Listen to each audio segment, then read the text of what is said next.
হতাশাগ্রস্ত হয়ে বান্দা যখন কাঁদতে থাকে আর ডাকতে থাকে, ইয়া আল্লাহ, ইয়া রহমান, ইয়া রহিম, ইয়া হাইয়ু, ইয়া কাইয়ুম।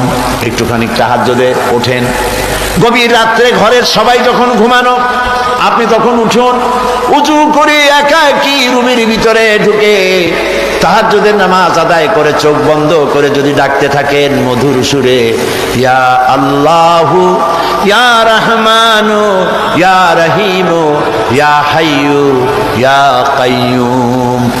আল্লামা ইকবাল বলেছেন, দিল সে जो बात निकलती है असर रखती है पर नहीं मगर ताकते परवाज रखती है।